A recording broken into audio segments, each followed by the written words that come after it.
Parce que l'été en plus de la plage et des vacances est aussi synonyme de chanson, voici vous raconte les coulisses des plus grands tubes qui ont rythmé vos soirées d'été. Parmi eux, il y a bien sûr le cultissime Voyage Voyage de Desireless, dont le refrain entêtant a été écrit pour un tout autre artiste à la base. L'été est la saison de tous les plaisirs de la vie.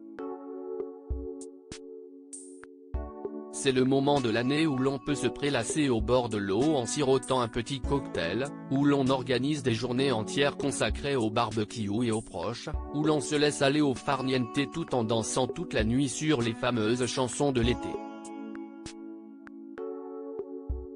Ces chansons qui deviennent avec le temps de précieux souvenirs et qui, dès que l'hiver arrive, réchauffent vos cœurs de souvenirs ensoleillés.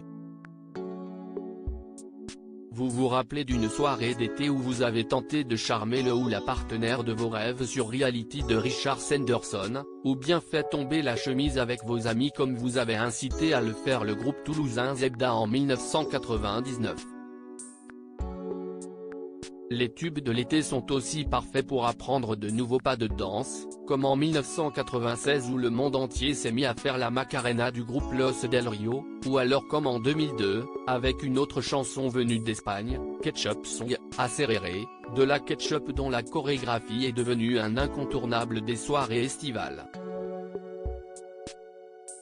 Les chansons de l'été sont aussi et surtout une manière de voyager, et si une chanson nous invite à partir vers de nouveaux horizons c'est bien Voyage Voyage de Desireless, qui a failli être une toute autre chanson.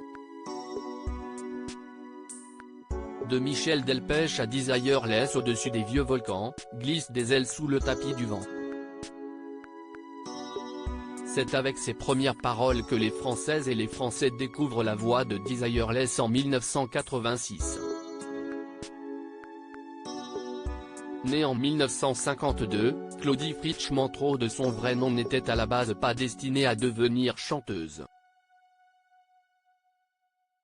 D'abord styliste, c'est un voyage en Inde au début des années 1980 qui a tout changé et l'a poussée vers la chanson. En 1984, elle intègre le groupe R89, avec qui elle connaît un petit succès avec le single Chercher l'amour fou. En 1986, Jean-Michel Riva, le compositeur fétiche de Joe Dassin et de Michel Delpech, écrit la chanson Voyage Voyage, qu'il propose dans un premier temps au chanteur de Pour un flirt, qui refuse malgré une baisse de régime dans sa carrière. C'est alors que le compositeur rencontre Claudie Fritsch-Mantro, et lui offre la chanson, et lui conseille de prendre le pseudonyme de Desireless.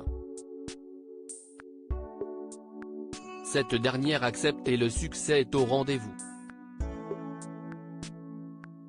En 1987, Voyage Voyage devient disque d'or en France avec plus de 500 000 exemplaires vendus, et se classe numéro 1 dans de nombreux pays à travers le monde, devenant l'un des plus gros succès de l'année. Un succès qui a permis à la chanson de devenir un incontournable et d'être encore aujourd'hui un hymne à l'évasion.